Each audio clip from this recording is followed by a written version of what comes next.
الحمدللہ رب العالمین والعاقبۃ للمتقین والصلاة والسلام علی اشرف الانبیاء والمرسلین وعلی آلہ وصحبہ اجمعین اما بعد اعوذ باللہ من الشیطان الرجیم بسم اللہ الرحمن الرحیم یا ایہا الذین آمنوا اتقوا اللہ ولتنظر نفس ما قدمت لغد واتقوا اللہ ان اللہ خبیر بما تعملون صدق اللہ العظیم وصدق رسولہ النبی الکریم ان اللہ وملائکتہ یصلون علی النبی یا ایہا الذین آمنوا صلوا علیہ وسلموا تسلیما الصلاة والسلام علیک یا سید یا رسول اللہ وعلا آلک واصحابک یا حبیب اللہ اللہم صلی علی سیدنا و مولانا محمد معدن الجود والکرم وآلہ وبارک وسلم۔ حمد و صلاة کے بعد اللہ تبارک و تعالیٰ نے قرآن مجید سورۃ الحشر کے اندر ارشاد فرمایا ہے کہ یا ایھا الذین آمنوا اتقوا اللہ، اے ایمان والو اللہ سے ڈرو، وَلْتَنْظُرْ نَفْسٌ مَا قَدَّمَتْ لِغَدٍ، ہر آدمی یہ سوچ لے کہ اس نے اپنے آگے کیا بھیجا ہوا ہے، جو اس نے آخرت کے لیے جمع کرایا ہے وہ کیا ہے، یہ غور کر لے وہ۔ وَاتَّقُوا اللَّهَ، اور پھر ڈر جاؤ اللہ سے، اِنَّ اللَّهَ خَبِيرٌ بِمَا تَعْمَلُونَ، فرمایا تم جتنے مرضی پردے ڈالتے پھرو، تمہارے رب کو تمہارے تمام کاموں کی خبر ہے، اسے پتہ ہے تم کیا کرتے، وہ جانتا ہے۔ عزیز دوستو، بزرگوں اور بھائیوں،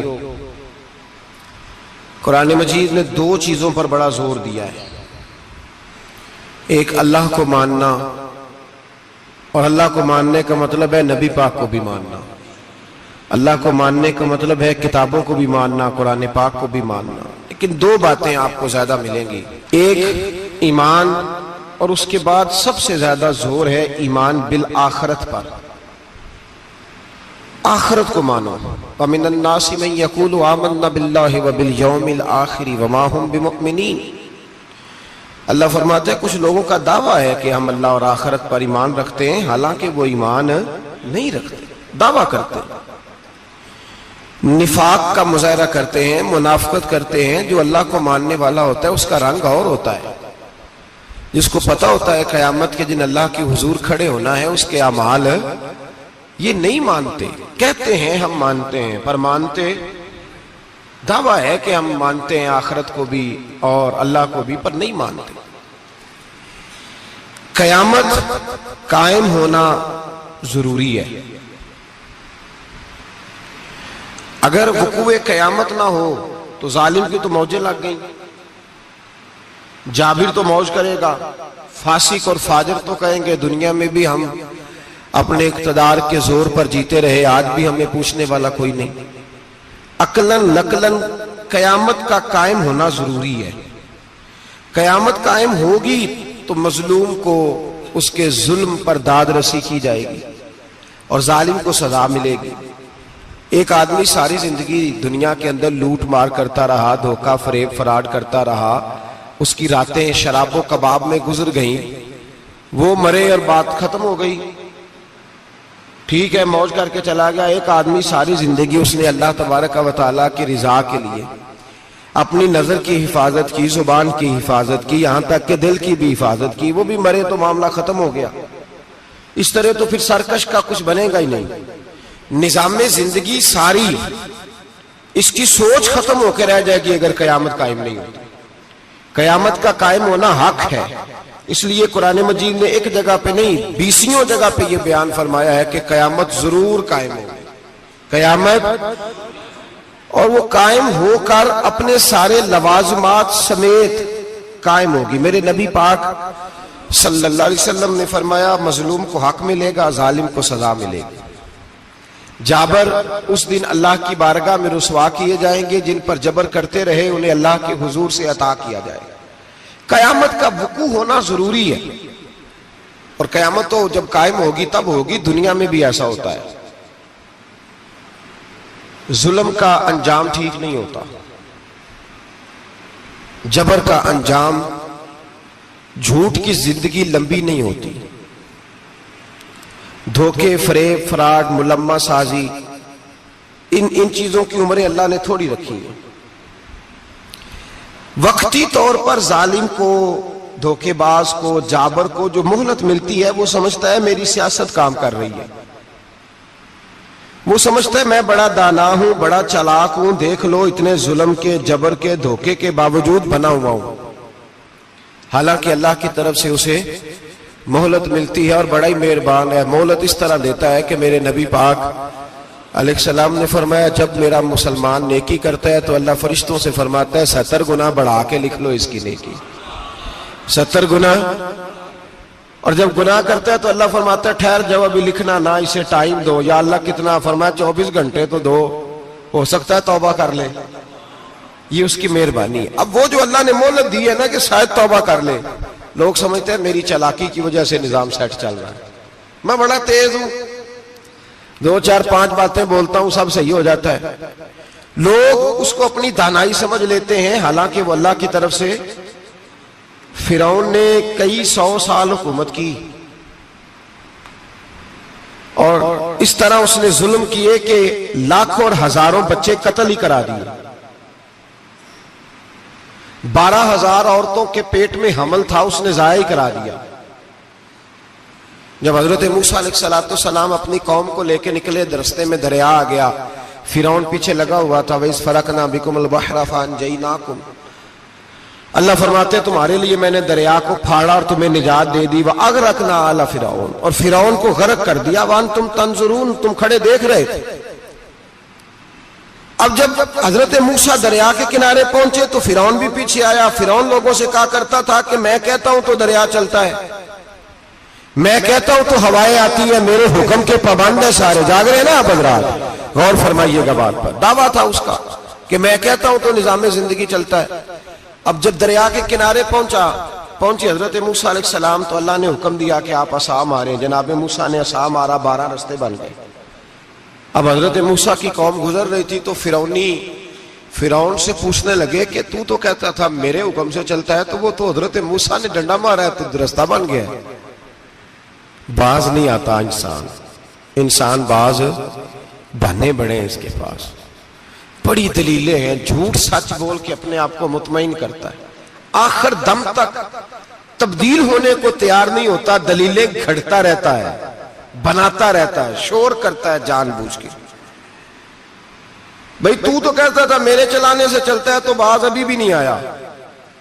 کہنے لگا میں نے ہی حکم دیا ہے کہ ذرا پھٹ جا، مجھے یہ زندہ چاہیے۔ باز رسی جل گئی، بال کہنے لگا میں نے ہی کہا ہے دریا کو کہ یہ مجھے زندہ چاہیے، میرے بھاگے ہوئے ہیں تو اس لیے پھٹا ہے، تو آؤ میرے ساتھ دریا کراس کرے۔ تو پتا تو ان کو بھی تھا نا، جتنا تو رب بنا ہوا ہے پتا تو تھا، سارے جانتے تھے۔ کہنے لگے تو پہلے کراس کر، اگر تو بچ گیا تو ہم بھی پیچھے آتے ہیں۔ اب چاروں ناچار۔ ایک روایت تو یہ ہے کہ یہ جب خدائی کا دعویٰ کرتا تھا نا، تخت پہ بیٹھا ہوتا تھا، تو ایک دن حضرت جبریل آئے اس کے پاس انسانی شکل میں، تو کہنے لگے میں بڑی دور سے آیا ہوں تو ایک مسئلہ پوچھنا تھا۔ کہا پوچھو۔ کہنے لگے ایک غلام تھا کسی بادشاہ کا، تو بادشاہ نے اسے تھوڑی دیر کے لیے ایک علاقے کی سربراہی دے دی۔ کتنی دیر کے لیے ہمیں سربراہیاں ملتی ہیں؟ کیوں جی؟ تھوڑی دیر کے لیے ملتی ہے نا، تھوڑی دیر کے لیے سربراہی دے دی ایک غلام کو۔ ذرا بات کو سمجھیے، حضرت جبریل پوچھتے ہیں، کہتے ہیں سربراہی مل گئی، اب وہ مالک ہی بن کے بیٹھ گیا ہے، وہ بات ہی نہیں سنتا، اس کو تھوڑی دیر کے لیے بنایا تھا، وہ تو خدائی کا دعویٰ کرنے لگا ہے۔ آپ بتائیں اس کا انجام کیا ہونا چاہیے، یہ مسئلہ پوچھنے آیا ہوں۔ تو فرعون کہنے لگا اس کا انجام یہ ہے کہ اسے پانی میں گوتے دے دے کے مار دے۔ انجام کیا ہے؟ بولیے کیا انجام ہے؟ کیا انجام ہے جی؟ پانی میں، اللہ اکبر، اپنی سزا تجویز کر رہا ہے۔ اس کی سزا کہ اسے پانی میں غوطے دے دے کے مارو ظالم کو. اسے تھوڑی دیر کے لیے بنایا تھا اور وہ چھائی گیا ہے, قبضہ ہی کر گیا ہے. حضرت جبریل کہنے لگے جی آپ لکھ کے دے دیں گے؟ کہنے لگا لاؤ لکھ دیتے ہیں. لکھوا لیا. جناب جبریل رکا لے کے تشریف لے گئے. اب جب فرعون دریا میں آیا نا تو اللہ نے حکم دیا مل جا. جب دریا ملا چیخنے لگا تو حضرت جبریل آئے, کہنے لگے تیرا ہی فتویٰ ہے, یہ تیری سزا ہی ہے نا, ہم بھی بڑی سزائیں تجویز کرتے ہیں. یہ جھوٹا ہے جی, اس کا تو فلانا علاج ہونا چاہیے, تو اگر تو جھوٹ بولے تو یہ فلانا بڑا جاور ہے جی, اس کے ساتھ اس طرح ہونا چاہیے, تو اگر تو یہ کام کرے تو جو سزا تو لوگوں کے لیے تجویز کر رہا ہے تو اپنے بارے میں بھی سوچ. اب جب غوطے آئے نا آخری وقت دیکھا وہ فرعون جو کہتا تھا میری مرضی سے دریا چلتا ہے. علامہ ساوی نے تفسیر ساوی میں لکھا ہے تڑپ کے رونے لگا. جب یہ مزاج ہے, ایک دفعہ اوپر آتا ہے آدمی جب دریا میں جاتا ہے, اوپر آیا تو چیخنے او میرے حواریو خدا کا واسطہ مجھے بچاؤ. کہنے لگے تو کہتا تھا میری مرضی سے چلتا ہے. بے بسی ہے, تڑپتا ہے, روتا ہے. وارث شاہ مان کری نہ وارثاں دا, رب بے وارثہ کر کے مار دائی. تڑپ رہا ہے, چلا رہا ہے, کوئی مدد کو نہیں پہنچتا. اب جب آخری غوطہ آیا تو کہنے لگا آمنا میں رب موسیٰ و ہارون, میں موسیٰ کے رب کو بھی مان گیا, ہارون کے رب کو بھی. اللہ نے فرمایا نہیں اب تیرا ماننا قابل قبول ہے. اس وقت ماننا تھا جب تجھے مہلت دی تھی, جب تو جوان تھا. بڑھاپا آتا ہے, بیماری آتی ہے, جوان آدمی بیماری کا شکار ہوتا ہے تو کہتا ہے یا اللہ ایک دفعہ صحیح کر دے میں ساری پڑھا کروں گا, ایک دفعہ ٹھیک کر دے میں مسجد میں رہوں گا, میں اگلے سال اعتکاف بھی کروں گا, میں ساری تراویحیں پڑھوں گا. تو اس وقت پڑھنی تھی جب تجھے مہلت دی تھی, اس وقت پڑھنا تھا جب اللہ نے تجھے آسانی دی, زندگی دی. اگلا وقت یہ حال ایک کا نہیں ہوا. نمرود کو دیکھ لیں, حضرت ابراہیم علیہ السلام کو کہتا تھا میں رب ہوں. آپ نے فرمایا رب تو وہ ہے جو زندہ کرتا اور مارتا ہے. ایک موت کا قیدی بلایا, کہنے لگا ہاں بھائی کتنے دن رہ گئے تھے پھانسی میں؟ کہنے لگا جی پرسوں ہونی تھی. کہا جا تجھے آزاد کیا, لو میں بھی زندگی دیتا ہوں. ایک بے گناہ آدمی کو پکڑ کے قتل کر دیا, کہتا میں بھی مارتا ہوں. حضرت ابراہیم علیہ السلام کہنے لگے تو بیوقوفوں جیسی دلیلیں دے رہا ہے, چل اس طرح کر میرا رب سورج مشرق سے نکالتا ہے, تو اگر رب ہے تو مغرب سے نکال کے دکھا. اب دلیل کا جواب کوئی نہیں تھا تو کہنے لگا پکڑو اور آگ میں ڈال دو. اللہ کے نبی کو آگ میں ڈالنے والا. یہاں ایک مچھر بیٹھا ہے, 400 سال حکومت کی اور خدائی کا دعویٰ کیا. یہاں مچھر بیٹھا تھا, چھینک آئی تو مچھر اندر چلا گیا. پہلے دربار کا ادب یہ تھا کہ جو آئے سجدہ کرے. اب اس کے سر پہ کوئی چیز مارتا تھا تو اسے سکون ہوتا تھا, مچھر تھوڑی دیر کے لیے اس کا دماغ چھوڑتا تھا. او بھائی یہ اس دھرتی پہ اللہ نے لوگوں کو نظارے دکھائے اور ہمیں سمجھانے کے لیے دکھائے, ہمیں تفکر کی, غور کی دعوت دی کہ دیکھ لینا, اپنے عمل کو پرکھنا. تمہارے عمل حضرت موسیٰ کے فرما برداروں جیسے ہیں, جناب ابراہیم کے فرما برداروں جیسے ہیں, یا بن کے بیٹھ گئے ہو. اب دربار کا ادب یہ ہے, بے بسی کا یہ حال ہے کہ جوتے لٹکتے ہیں دربار میں, جو آتا ہے جوتا کھینچتا ہے. اور ادب یہ ہے کہ 10 جوتے نمرود کے سر پہ مارو, اور 400 سال جوتے لگتے رہے. روتا تھا, جو آدمی آتا تھا منتیں کرتا تھا, کہتا تھا کہیں سے کوئی دوائی مل جائے گی. پاگلوں جیسی زندگی گزاری, پاگلوں جیسی سخت. وہ تو حساب, وقوع قیامت تو حساب ہوگا ہی. یہاں لوگ پاگل ہو کے مرتے ہیں, معاذ اللہ, نفسیاتی مریض ہو کے مرتے ہیں. یہاں آخری وقت اتنا سخت آتا ہے کہ دنیا موت کی دعائیں مانگتی ہے. میرے بھائی جب انسان ظلم کرتا ہے تو بھول جاتا ہے کہ شاید مجھے پوچھے گا کوئی نہیں. جب وہ زیادتی کرتا ہے تو بھول جاتا ہے. جب وہ کسی کا حق کھاتا ہے تو وہ کہتا ہے شاید اس کا تو وارث ہی کوئی نہیں جس کو میں لوٹ رہا ہوں. لیکن جب اللہ کی پکڑ آتی ہے, حجاج بن یوسف ظالم تھا, اس نے اچھے کام بھی کیے تھے. قرآن پاک پر زیر زبریں آراب حجاج بن یوسف نے لگوایا. محمد بن قاسم کو ہندوستان سندھ کے علاقے فتح کرنے بھی حجاج بن یوسف نے بھیجا تھا. ساری خوبیاں اپنی جگہ پر, ظالم بہت بڑا تھا. کسی آدمی نے اس کے سامنے کونے کی طرف منہ کر کے ساتھ والے سے بات کر لی تو کہنے لگا میرے خلاف کیا, اس کو لے جاؤ, 2 ٹکڑے کر کے واپس لے آؤ. توتی بولتا ہے نا, اقتدار. جب کسی کے ہاتھ اقتدار ہوتا ہے نا، وہ چاہے ایک گھر کا ہی کیوں نہ ہو، وہ 10 بندے فیکٹری میں کام کرتے ہیں اور جو ان کا مالک ہوتا ہے وہ کہتا میں مالک ہوں، مجھے مانو۔ جب تو صاحب اقتدار ہوتا ہے نا، جب تو سسر بن کے بیٹھتا ہے اور کسی غریب گھر کی بہو آتی ہے 2-4 تو کہتا میرا اقتدار ہونا چاہیے، جب میں کھانسنے لگوں تو ہر آدمی کے ہاتھ میں ٹشو پیپر ہونا چاہیے، جب میں بولنے لگوں تو بندھے ہوئے ہاتھوں سے ہر آدمی جی جی کرتا ہوا کھڑا ہونا چاہیے۔ جس آدمی کا، اور یہ کام بہو بھی کرتی ہے کئی دفعہ، وہ بھی کہتی ہے کہ تمہیں پتا نہیں میں کتنا لمبا چوڑا جہیز لے کے آئی ہوں، جب میں سونے کے لیے اپنے بیڈ روم میں جاؤں تو خبردار بوڑھے بابے کو اجازت نہیں کہ وہ کھانسے، اماں کو چاہیے کہ اگر اس کو بڑی سخت پیاس بھی لگی ہے تو میرے سوتے سوتے باورچی خانے میں برتن نہ کھٹکھٹائے۔ جو جہاں بھی جس اسٹیج پہ بھی بیٹھتا ہے وہ کہتا ہے کوئی نہیں مجھے پوچھنے والا، میں مطلق العنان ہوں۔ جوان بوڑھوں کا مذاق اڑاتے ہیں، سمجھتے ہیں شاید کبھی بوڑھے ہی نہیں ہونا، مذاق اڑاتے ہیں۔ تندرست لوگ بیماروں کا مذاق اڑاتے ہیں، شاید کبھی بیمار نہیں ہونا۔ حجاج بن یوسف ظالم تھا، ظلم کرتا تھا، زیادتی کرتا تھا۔ حضرت سعید بن جبیر ایک تابعی بزرگ تھے، اتنے بڑے بزرگ تھے کہ ساری رات نماز پڑھتے تھے، سارا سال روزہ رکھتے تھے۔ ایک دن انہوں نے منبر پہ بیٹھ کے کہا کہ حجاج ظلم سے باز آ جائے ورنہ اللہ کی لاٹھی بڑی بے آواز ہے۔ اللہ کی لاٹھی، اس کا کیا مطلب ہوتا ہے؟ اس کا مطلب ہے جب رب کی لاٹھی چلتی ہے تو اس کی آواز، جی اس کا پہلے کوئی پیغام، وہ پہلے اعلان نہیں کرتا کہ تگڑے ہو جاؤ لاٹھی چلنے لگی ہے، لاٹھی چلتی ہے پر اس کی آواز، سمجھ آ رہی ہے میری بات کی؟ جمعۃ الوداع کے لیے تشریف لانے والے احباب خاص غور فرمائیے گا۔ حجاج بن یوسف کو پتا چلا کہ حضرت سعید بن جبیر نے میرے خلاف بات کی، بلا لیا، کہنے لگا تو نے میرے خلاف بات کی ہے؟ فرمانے لگے کی ہے۔ کہنے لگا تجھے پتا ہے میں قتل کر دوں گا؟ آپ فرمانے لگے نہ تو زندگی کا مالک ہے نہ موت کا مالک ہے، تو کیسے قتل کر؟ کہنے لگا تجھے پتا ہے میرا؟ فرمایا میں نے تجھے نہیں، میں نے تو کئی شداد، کئی حماد، کئی قارون، کئی فرعون، کئی نمرود دیکھے، کئیوں کی داستانیں سنی، تو کون ہے؟ تو تو چھوٹا سا ہے۔ ایک جملہ ہے ملا جلال الدین رومی کا، بڑے درویش تھے، ایک بات کہہ گئے، کہنے لگے نمرود جتنے پیسے نہیں، فرعون جتنی حکومت نہیں، قارون جتنی دولت نہیں، ورنہ فرمانے لگے میرے زمانے میں بھی کئی لوگوں کا خدا بننے کو دل کرتا ہے، کئی لوگوں کا دل کرتا ہے، لیکن نمرود جتنے پیسے، فرعون جتنی طاقت اور قارون جتنی دولت نہیں، ورنہ ہو سکتا ہے لوگ دعویٰ کر جائیں معاذ اللہ ثم معاذ اللہ۔ یہ آج سے کئی سو سال پہلے وہ کہہ رہے ہیں، آج تو حالات بڑے ابتر ہیں، اس کی نسبت خطرناک۔ فرمانے لگے حضرت سعید بن جبیر تو زندگی موت کا مالک نہیں۔ کہنے لگا پکڑو، قتل کرو اسے، لے جاؤ۔ جب پکڑ کر کھینچ کر لے جا رہے تھے نا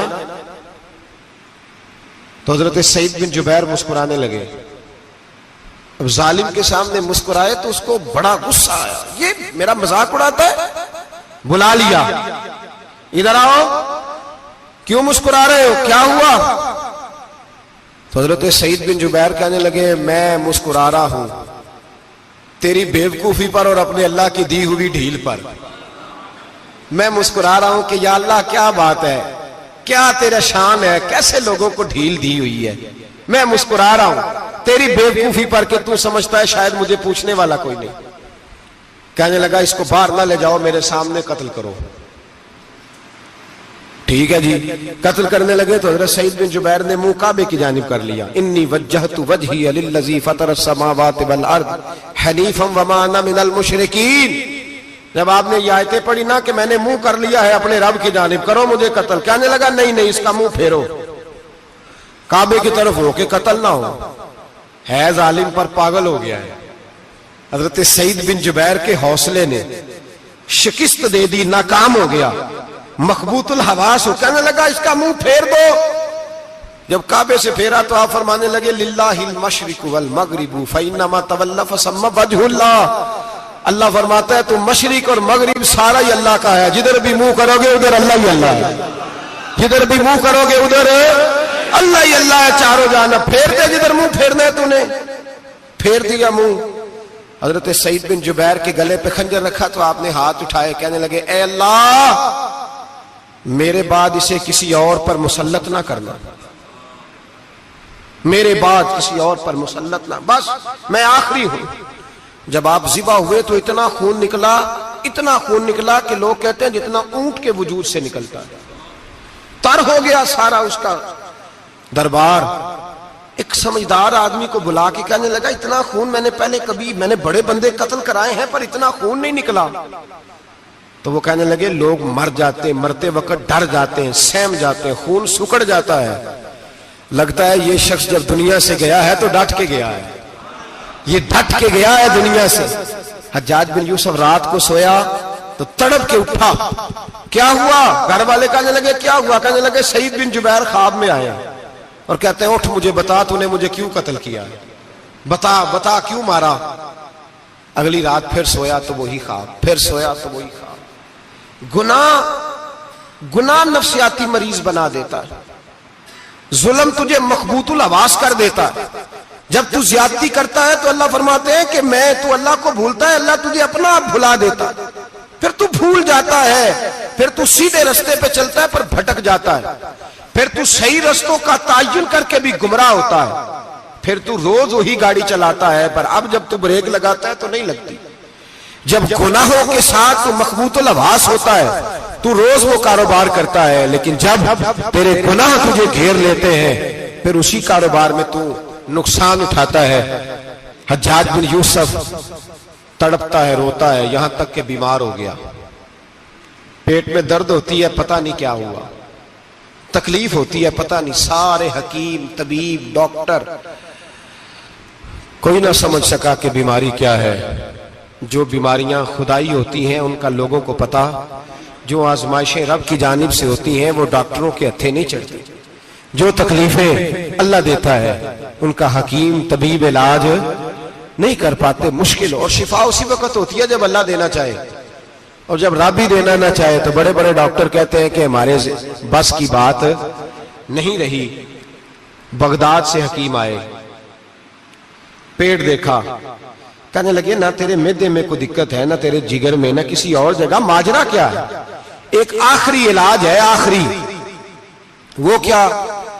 گوشت کا چھوٹا سا ٹکڑا دھاگے کے ساتھ باندھ کے منہ میں ڈالا اور پھر ایک باریک سا تنکا لے کے اس کو اندر ڈالنے لگے گلے میں۔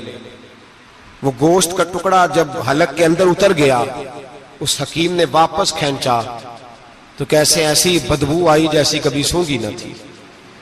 جانور، کیڑے مکوڑے لگے ہوئے باہر نکلے، اور جب دیکھا تو جتنے محل میں لوگ بیٹھے تھے چلاتے ہوئے نکل گئے کہ یہ کیا مصیبتیں ہیں۔ حکیم بھی اٹھ کے دوڑنے لگا، کہا تجھے کیا ہوا؟ کہنے لگے حجاج تیری بیماری زمینی نہیں، تیری مصیبت زمینی نہیں۔ کہا میری مرض تک تم کیوں نہیں پہنچ پا رہے؟ تو کہنے لگے لگتا ہے تو بد دعا کا مریض ہے، لگتا ہے تو ظلم کا مریض ہے، تو جبر کا مریض ہے۔ تڑپتا رہا، سسکتا رہا۔ ایک وقت وہ بھی آیا کہ گھر والوں نے کمرے میں بند کر کے تالا لگا دیا، دیوار سے ٹکرے مارتا۔ او بھائی، جو گناہوں کے بیمار ہوتے ہیں انہیں شفا نہیں ہوتی، جو ظلم، جبر، بربریت کے بیمار ہوتے ہیں انہیں سکون قلبی میسر نہیں آتا۔ دوائیاں ان بیماریوں کی بنی ہوئی ہیں جو بیماریاں زمینی ہیں، جو بیماریاں خوراک کی بد پرہیزی سے ہوتی ہیں، جو گناہوں کی بد پرہیزی سے ہوتی ہیں، ان کی بیماریاں، ان کی شفا توبہ ہے، ان کی شفا رجوع اللہ ہے، ان کی توبہ اللہ سے معافی مانگنے سے شفا ہوتی ہے۔ حجاج جب مرنے لگا تو بلایا، یہ رنگ بھی ذرا ملاحظہ کیجئے گا، دو چار قریبیوں کو بلایا، پتہ ہوتا ہے نا اپنے کرتوتوں کا آدمی کو، پتہ سارا ہے سردار نوکیتیاں دا، پتہ ہوتا ہے سارا۔ بلا کے کہنے لگا جب میں مر جاؤں تو مجھے رات کو دفن کرنا۔ کیوں بھائی، عورت ہے؟ کہنے لگا نہیں، رات کو دفنانا۔ ٹھیک ہے، رات کو دفنا دیں گے۔ پھر کہنے لگا جب صبح ہو جائے تو صبح ہونے سے پہلے پہلے میری قبر زمین کے برابر کر دینا، نشان مٹا دینا۔ کہا وجہ؟ تو کلمہ پڑھتا ہے اور حضور کا حکم ہے کہ قبر کم از کم ایک بالش، ایک گیٹ اونچی ہونی چاہیے زمین سے، کم از کم، تو تیری قبر مٹا دے، وجہ؟ پتہ ہوتا ہے اپنے ظلموں کا۔ کہنے لگا مجھے پتا ہے لوگ میرے مرنے کے بعد میری قبر بھی نہیں چھوڑیں گے. دنیا میں تو میرے جبر کی وجہ سے کوئی آ نہ سکا، لیکن میری قبر بھی لوگ جنازوں میں باتیں شروع کر دیتے. جنازوں میں نے ایسی بھی داستانیں سنی ہے کہ کوئی مرا تو لوگ جوتوں کا ہار قبر پہ ڈال آئے. نہیں بھائی، تو جب زندہ تھا تو تیرے جبر ظلم کی وجہ سے نہیں کو بول سکا. ایک تو ہے قیامت میں حساب ہوگا، یہاں دنیا میں حساب ہونے لگتا. اتنی لمبی زبانیں لوگوں کی لٹک کر مرتے وقت باہر نکل آتی ہیں. دعا کریں، جمعہ ہے، اللہ تعالیٰ ایمان کی موت عطا فرمائے. دعا فرمائے رب تعالیٰ اللہ تبارک و تعالیٰ توبہ کر کے جانے کی توفیق عطا فرمائے. جاگے جاگے اور سنے اور دعا کرے، اے اللہ تو ہمیں ظلم سے ویسے ہی محفوظ فرما. اگر ہم زیادتی کرنے لگے تو اے اللہ ہمیں اس سے منع فرما. ہمیں اس سے تو یہ توفیق دے کہ ہم باز آ جائیں اس گناہ سے. میرے بھائی، ایک تو دنیا میں سزا ہے، پھر قیامت کی سزا ہے، اور وہ زیادہ سخت ہے. وہ زیادہ سخت ہے. ہم لوگوں نے نا ہیلے بہانے بڑے بنائے ہوئے ہیں. بینک کے ساتھ کاروبار کرنے والا کہتا ہے نہیں مجبوراً لیا ہے، مجبوراً. مر رہا تھا تو، آخری لبوں پہ تھا تو جائز ہے.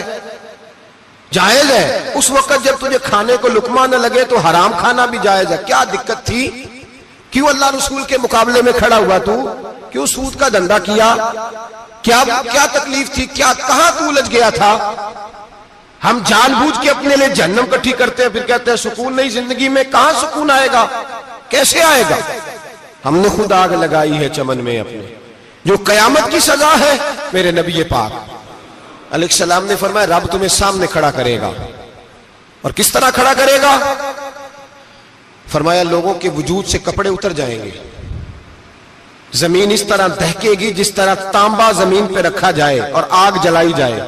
تانبا دیکھا ہے آپ لوگوں نے؟ یہ بھی گرمی گزری ہے نا، تو فرش پر جب سورج پڑتا تھا تو ننگے پاؤں چلا نہیں جاتا تھا. صحیح کہہ رہا ہوں؟ ننگے پاؤں، بچے کا پیر زمین پہ لگتا ہے تو چیخ اٹھتے ہیں، کہتے ہیں اوہ جل گیا پیر. حالانکہ یہ فرش دنیا کے.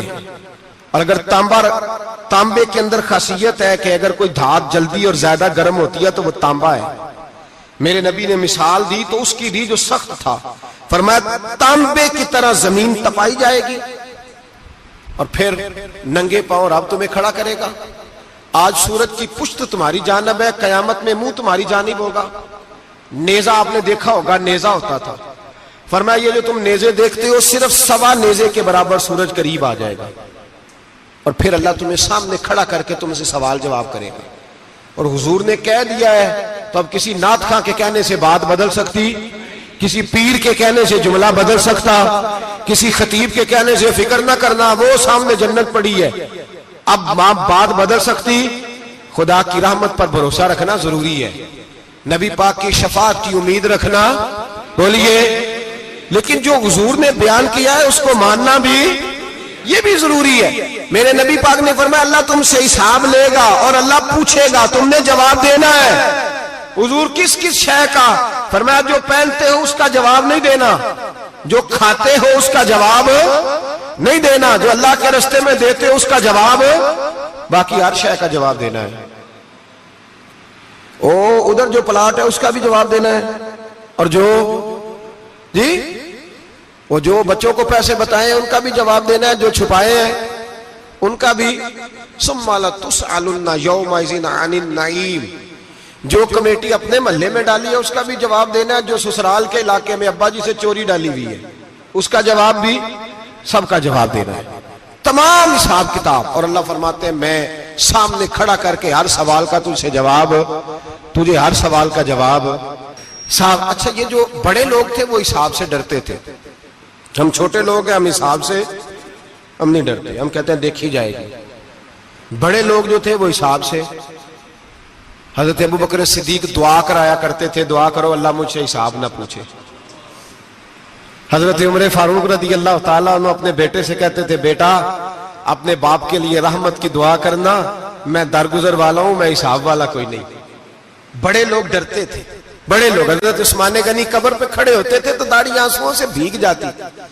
غلام کہتے ہیں حضور 3 دفعہ نبی پاک نے آپ کو جنت کی بشارت دی ہے، 3 دفعہ بشارت دی ہے، تو آپ کیوں اتنا روتے ہیں؟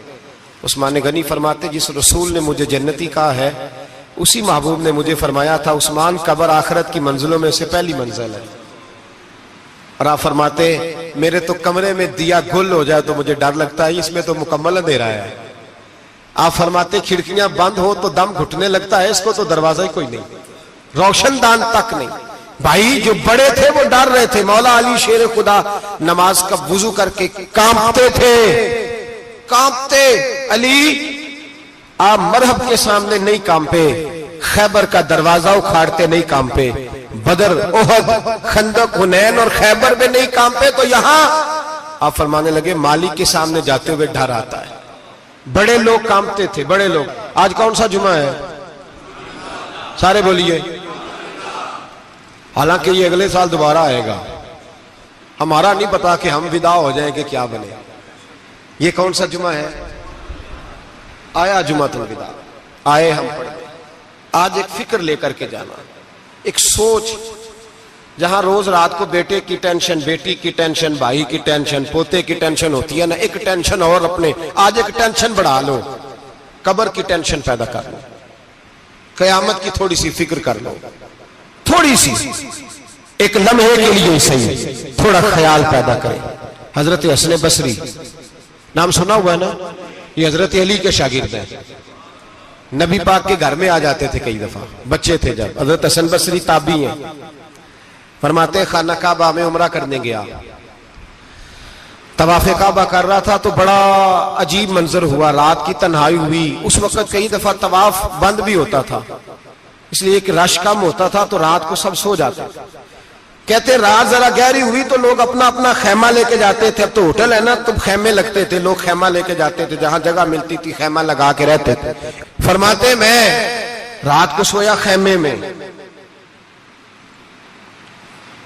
ایک دردناک آواز آئی. میٹھی ہے، دھیمی ہے، پر درد بڑا ہے. کوئی رونے والا رو کے کہتا ہے اللہ حساب قیامت میں مجھ سے نہ لینا، اے اللہ تنہائی میں جتنا مرضی حساب لینا پر لوگوں کے سامنے نہ لینا.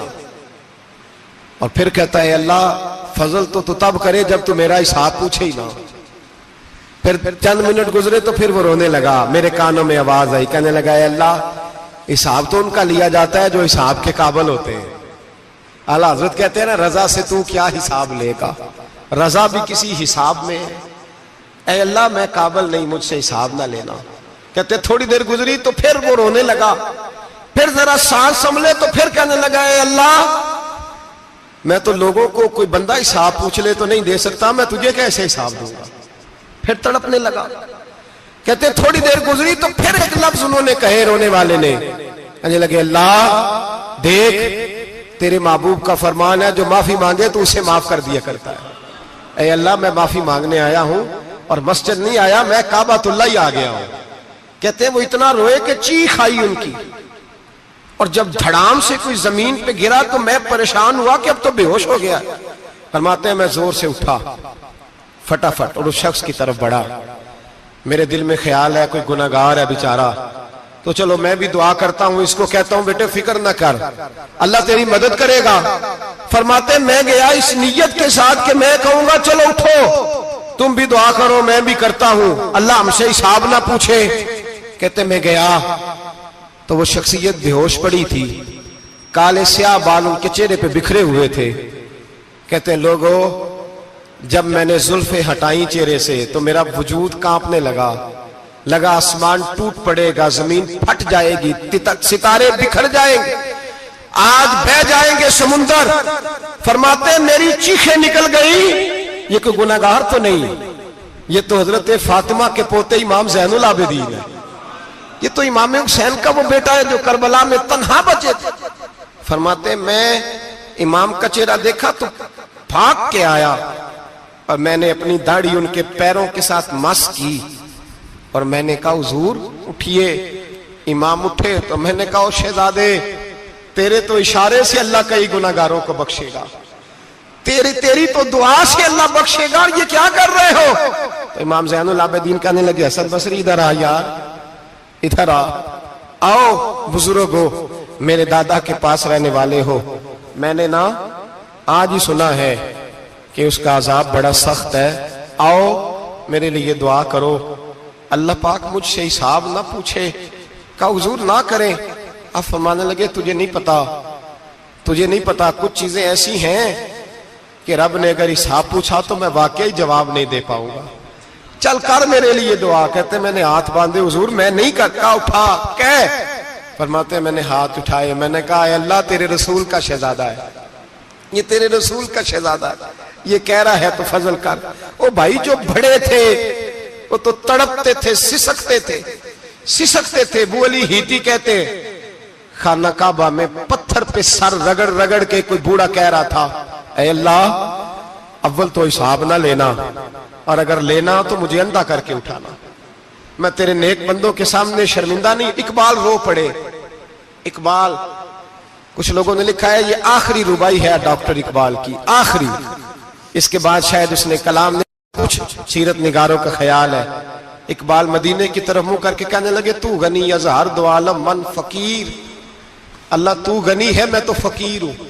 روز محشر عذر ہائے من پذیر, اے اللہ اول تو میرا کوئی عذر قبول کر لینا محشر کے دن, اور اگر نہ کرنا ہوا اگر تمہیں بینم حسابم نہ گزیر, اگر ضرور ہی میرا حساب لینا ہے, اے اللہ اگر تو نے ضرور لینا ہے, اے اللہ اگر ضرور ہی لینا حساب, اول تو میرا عذر مان لینا, میری کمزوری پہ رحم کرنا, اے اللہ میرے بڑھاپے پر میری کمزوری پر رحم کرنا, اگر ضرور حساب لینا ہے از نگاہ مصطفیٰ پنہا بغیر, تو اے اللہ ذرا حضور کی نگاہوں سے اوجھل کر کے لینا.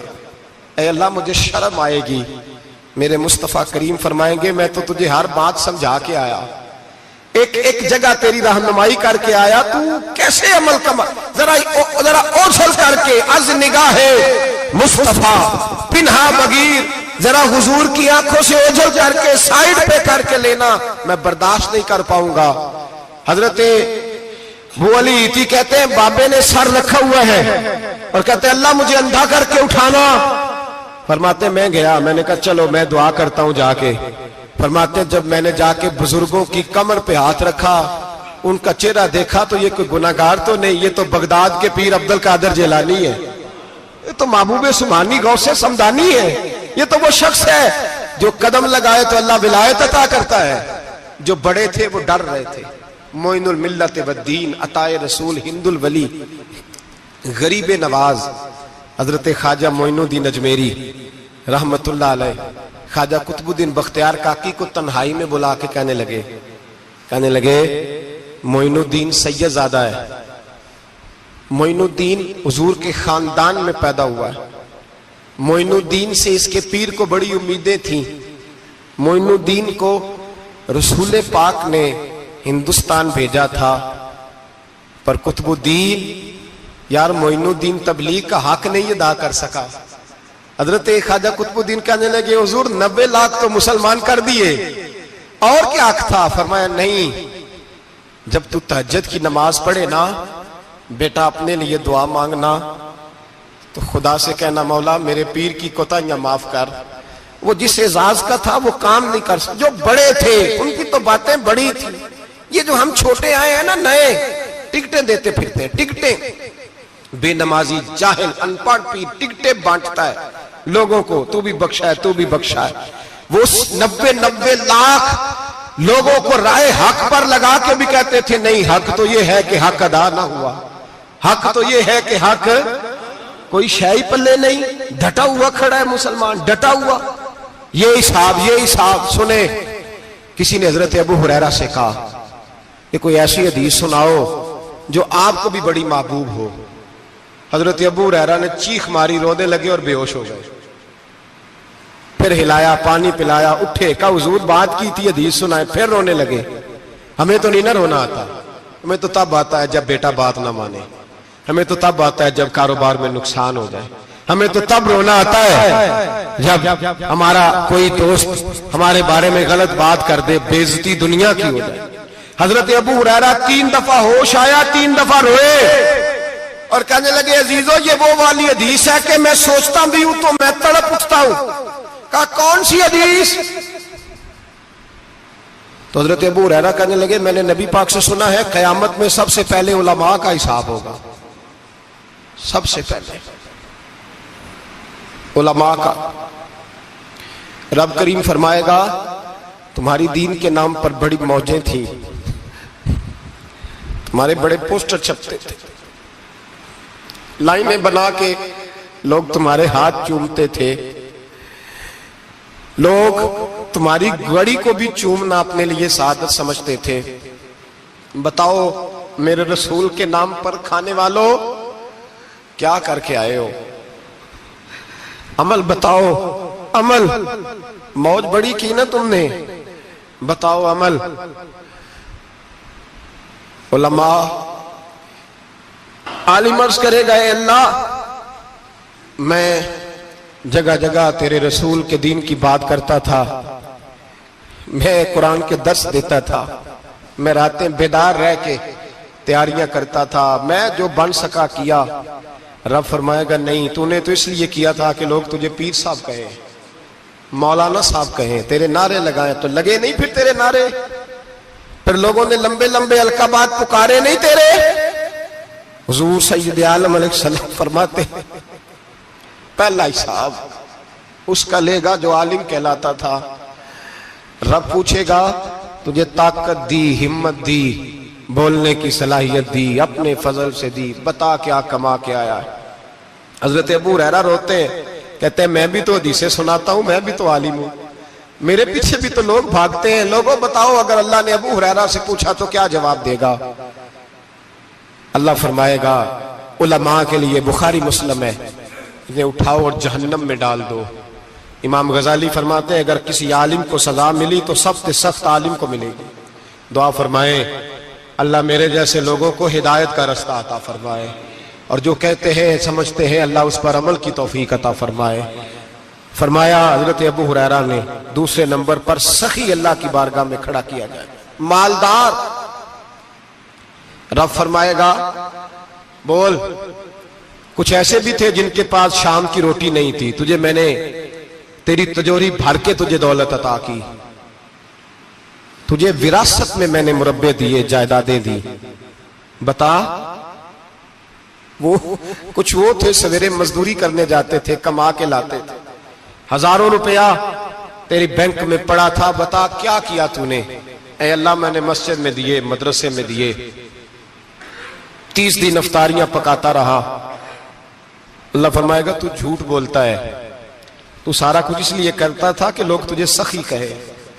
ہاں ہاں تیرا اعلان ہوا مسجد میں، لوگوں نے کہا وہ دیکھو کتنے پیسے دے رہا ہے، اس کا وہ دیکھو نام لکھا ہوا ہے ہسپتال کے ایک کونے میں کہ یہ والا بلاک فلاں سیٹھ صاحب نے بنایا، یہ دیکھو لکھا ہوا ہے کہ یہ کمرہ مدرسے کا اس نے بنایا، تو لکھ دیا گیا، نعرے لگ گئے، اب جا دوڑ جا۔ اللہ جہنم میں پھینک دے گا۔ فرمایا پھر شہید کھڑا کیا جائے گا۔ ہاں بھئی تجھے طاقت دی، ہمت دی، بتا کہاں خرچ کی، کہاں؟ اے اللہ شہید ہی ہو گیا۔ فرمایا وہ تو اس لیے ہوا تھا کہ لوگ تجھے شہید کہیں، بہادر کہیں، تیرے نام پہ روڈ کا نام رکھا جائے، تمغہ حسن کارکردگی ملے سو مل گیا۔ میرے لیے بتا کیا کر کے آیا ہے میرے لیے؟ اسے اٹھاؤ اور جہنم میں پھینک دو۔ بھائیو عذاب کڑا ہے، عذاب سخت ہے، حساب سخت ہے، اور جو حساب لینے والا ہے اس کو میں نا تراویح ہو رہی تھی تو قاری صاحب نے ایک سورہ یاسین شروع کی، وَامْتَازُوا الْيَوْمَ أَيُّهَا الْمُجْرِمُونَ۔ اللہ فرماتا ہے قیامت میں کہوں گا مجرم جو ہے نا وہ صفوں سے باہر آ جائے، صفوں سے باہر آ جائے۔ ایک ہمارے فزکس کے ٹیچر ہوتے تھے تو بڑی سخت چھڑی مارتے تھے، تو جب وہ قد بھی بڑا تھا، جلال بھی بڑا تھا، اور اصول بڑے اچھے انسان تھے لیکن سخت تھے، تو مجھے یاد آتا تھا کہ جب وہ سویرے آ کے کہتے جس نے کام نے لکھا وہ باہر نکل آئے، دو قسم کی چوٹ لگتی تھی۔ ایک تو خیال یہ آتا تھا کہ شرمندگی بڑی ہوگی کہ سارے اسٹوڈنٹ بیٹھے ہیں اور 2 3 4 ان کو کہا وہاں مرغے بن جاؤ، بڑی شرم آتی تھی۔ اور پھر جب وہ مارتے تھے اتنا سخت مارتے تھے کہ کئی دن تکلیف رہتی تھی، بتایا نہیں جاتا تھا۔ وہ اسٹوڈنٹ بتاتے تھے کہ یار اس سے بچو کسی بھی طریقے، اور کسی کا کام رہ بھی جاتا تھا کہتے تھے اس پیریڈ کی ڈیوٹی سبق یاد کر کے آنا ہے۔ سخت ٹیچر کے بارے میں تیرا میرا یہ رویہ ہے۔ تو یاد آ رہا تھا جب وہ کہہ رہے تھے نا وَامْتَازُوا الْيَوْمَ أَيُّهَا الْمُجْرِمُونَ، تو میں صف میں کھڑا تھا تو 2 قطرے میرے بہہ گئے آنسو کے۔ مجھے ساتھ بچہ کہنے لگا طبیعت ٹھیک ہے، میں نے کہا طبیعت تو ٹھیک ہے، کچھ یاد آ گیا ہے کہ میدان محشر میں یہاں تو چھپے ہوئے ہیں نا عیب، چھپے ہوئے، اور بھائی رب بڑا کریم ہے، عیبوں کے باوجود نوازتا ہے۔ میرا دعویٰ یہ ہے اگر ہمارے عیب کھل جائیں، لوگ ہمیں دھرتی پہ جینے نہ دیں، لوگ جینے نہ دیں، نکال دیں، اپنے بھی ہمیں برداشت نہ کریں، یہ تو اس کا کرم ہے۔ پتہ سارا ہے سردار نو کیتیاں دا، پردہ چپایا ہی تیرا پلا ہو سی۔ وَامْتَازُوا الْيَوْمَ أَيُّهَا الْمُجْرِمُونَ، اللہ فرمائے گا مجرم باہر آ جائے۔ یا اللہ کیا ہوگا؟ جب سوال جواب ہوں گے تو رب فرماتے ہیں تیری زبان پہ مور لگا کے بند کر دوں گا، تیرے ہاتھ بولیں گے، پیر بولیں گے، سر بولے گا، پیٹ بولے گا۔ اس وقت کی فکر پیدا کریں، ٹینشن پیدا کریں۔ وقوع قیامت حق ہے، اور باندھ کے نا لوگ پیر باندھ کے زور کے ساتھ باندھتے۔ سگا بیٹا جب قبر میں دفن کرتا ہے نا تو وہ بھی کہتا ہے وہ کونا، یہ کونا تھوڑا سا مٹی کم ہے، یہاں بھی مٹی ڈالو۔ پہلے لوگ روزانہ جاتے ہیں، پھر ہفتے کے بعد، پھر مہینوں بیت جاتے ہیں۔ کچھ قبریں ایسی بھی ہیں جن پہ کھڑے ہوں تو لگتا ہے قبریں رو رہی ہیں اور کہتی ہیں جاؤ میرے گھر والوں سے جا کے کہو کوئی پھیرا ہی لگا جائے۔ وہ ایک دفعہ آئے تو صحیح، کوئی مٹی نہیں ڈالتا۔ بادشاہوں کی قبریں روتی ہیں، سرمایہ داروں کی قبریں روتی ہیں، کوئی جاتا نہیں۔ اتنے موٹے سوراخ ہے قبروں میں، آپ اپنے شہر کے قبرستان پھر کے دیکھ لیں، سوراخ ہے۔ او بھائی حضرت مولا علی شیر خدا قبرستان گئے تو پہلے رونے لگے، پھر کہنے لگے قبروں والوں کیا حال ہے تمہارا؟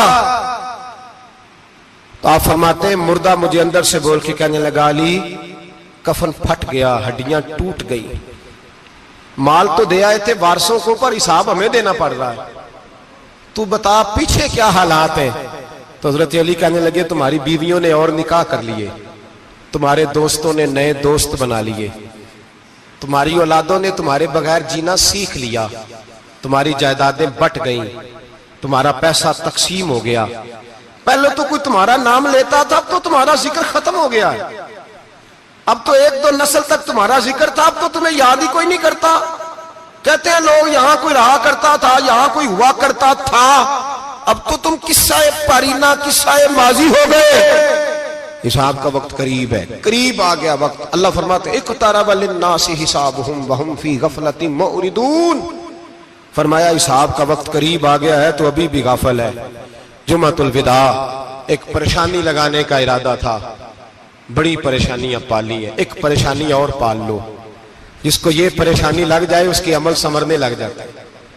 یہ پریشانی پال لو کہ اگر مجھے حساب دینا پڑے۔ حضرت عمر کا فرمان، آپ فرمایا کرتے تھے اپنا حساب خود کر لو قبل اس کے کہ اللہ تمہارا حساب کرے۔ خود کر لو اپنا حساب، خود کھاتے ٹھیک کر کے رکھو، چیک کر کے رکھو۔ میری دعا ہے اللہ پاک ہمیں ان میں شامل کرے جن کو وہ معاف کرنے والا ہے۔ آمین تو کہہ دے۔ اللہ تبارک و تعالی ہمیں ان لوگوں میں شامل کرے جنہیں اللہ بغیر حساب جنت عطا کرنے والا ہے۔ فکر پیدا کریں، سوچ پیدا کریں۔ اللہ تبارک و تعالیٰ کو راضی کرنے کے ایام ہے اور اس کی رضا کی طرف توجہ کریں سارے حضرات۔ اللہ تبارک و تعالیٰ آپ کو سعادت مندیاں اور برکتیں عطا فرمائے۔ آخر دعوانا